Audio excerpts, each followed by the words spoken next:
يبدأ فيلمنا في الهند مع سيا التي كانت مستمتعة جدا بالمطر، وعندما توقف المطر قالت له: هل توقفت الأمطار من أجلي؟ وكان روني يراقبها ويستغرب من حديثها مع المطر، ثم بدأ يضحك عليها، وعندما التفتت إليه ورأته ينظر إليها قالت له: هل انتهيت من التحديق؟ فأجابها روني: لا، كنت أنتظر حتى تنتهي لكي أتحدث معه. المطر أنا أيضا.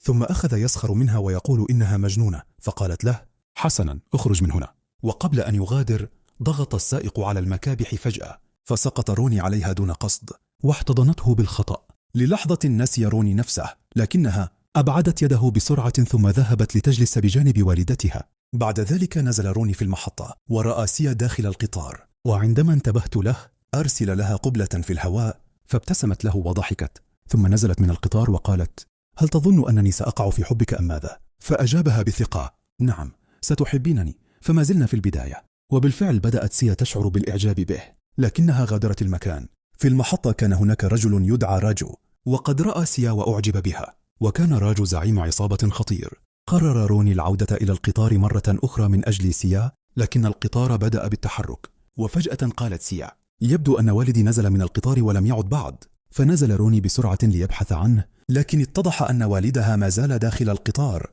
فأسرعت سيا إلى روني وهي تصرخ: والدي ما زال في القطار، أسرع واصعد.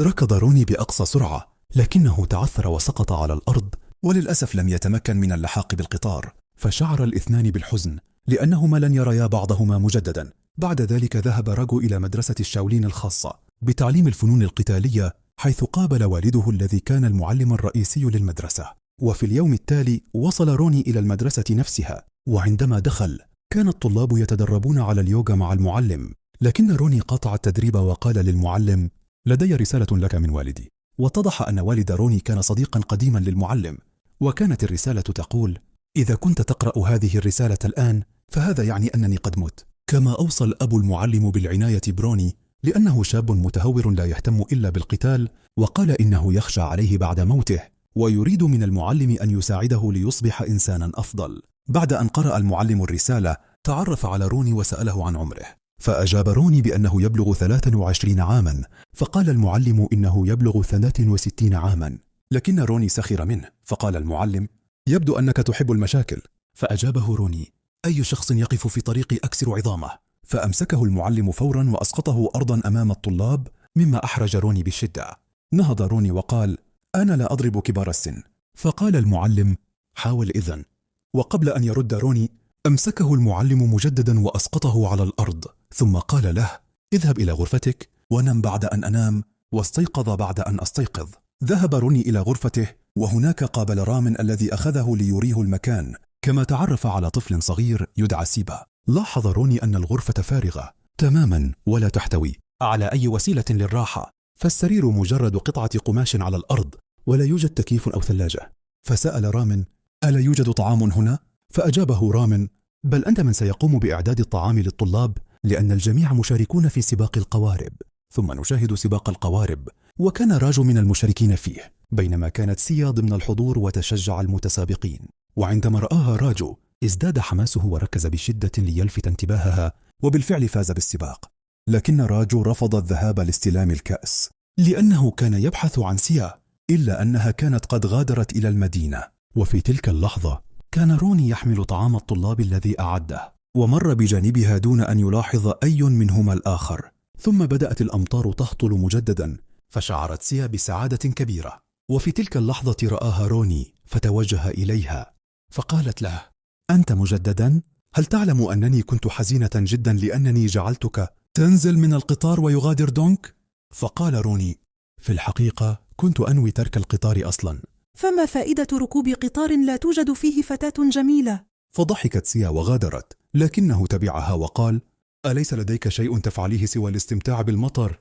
فأجابته: وأنت أليس لديك شيء تفعله سوى ملاحقتي؟ فقال روني: يبدو أن السماء تمطر دائما عندما نلتقي، ربما هذا قدرنا.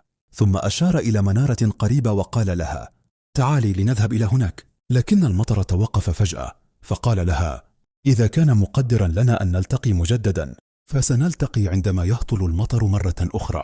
ثم غادرت سيا، بينما عاد روني إلى المدرسة وهناك شاهد راغو يتدرب مع الطلاب فأعجب بقوته ومهاراته القتالية. بينما كان راجو ما يزال يفكر في سيا، وبالخطأ تسبب أحد الطلاب في جرح راجو في صدره أثناء التدريب، فغضب راغو بشدة وانهال عليه بالضرب بعنف شديد.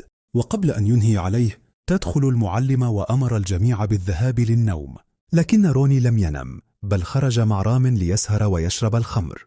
وفي الوقت نفسه كان راجو يذهب إلى منزل سيا ليطلب يدها للزواج. استقبله والد سيا وقال له: في مثل هذا اليوم كان من المفترض أن يأتي والدك أو والدتك معك. ثم أوضح له أن سيا يتقدم لها الكثير من العرسان منذ صغرها، لكنه كان يرفضهم جميعا لأنه يريدها أن تركز على التمثيل. عندها أخرج راجو حقيبة مليئة بالأموال، فانبهر والد سيا عندما رأى المال، ووقف فورا قائلا: ابدأ بتحضير دعوات الزفاف واعتبر نفسك قد تزوجت ابنتي. فشعر راجو بسعادة كبيرة وغادر المكان مسرورا. أما سيا فقد ذهبت إلى المنارة التي أخبرها روني عنها، وبدأ المطر يهطل من جديد، وكان روني موجودا هناك أيضا، لكنهما لم يريا بعضهما في البداية. أخذت سيا تتحدث مع السحاب قائلة: أمطري أيضا قرب منزله حتى يعرف ويأتي إلى هنا. فسمعها روني واقترب منها وقال مازحا: أنت مجنونة تماما، الآن أصبحت تتحدثين مع السحاب أيضا. ثم جلسا يضحكان ويمزحان معا، وبعدها أعطته خاتما وقالت له: لا تخلعه أبدا. وكان الاثنان واقعين في حب بعضهما بجنون. لاحقا عاد روني إلى المدرسة وهو مخمور ويتمايل من شدة السكر، فرآه المعلم وقال له بغضب: هذا ليس فندقا لتعود إليه وقتما تشاء. فرد روني: أنا لم أختر المجيء إلى هنا، بل والدي هو من أرادني أن أتدرب عندك، ومع ذلك منذ أن جئت وأنا لا أتدرب، بل أرى أن الكاراتيه الصيني أفضل من أسلوب الشاولين الخاص بكم. وكان على وشك المغادرة، لكن المعلم أوقفه وقال له: الشخص الذي ابتكر أسلوب الشاولين كان رجلا هنديا سافر إلى الصين وعلم الصينيين 80 أسلوبا من فنون القتال، ففي ذلك الوقت لم يكونوا يعرفون شيئا عنها. ثم اقترب منه ووجه له ضربة قوية في بطنه جعلته يتقيأ كل ما شربه. وعندما تأكد أنه كان مخمورا أخذه أمام المرآة وقال له: الغزالة تستيقظ مبكرا كل صباح لكي تجري، لأنها تخشى أن يقتلها الأسد، والأسد أيضا يستيقظ مبكرا لأنه إن لم يجر فلن يجد طعاما وسيموت جوعا.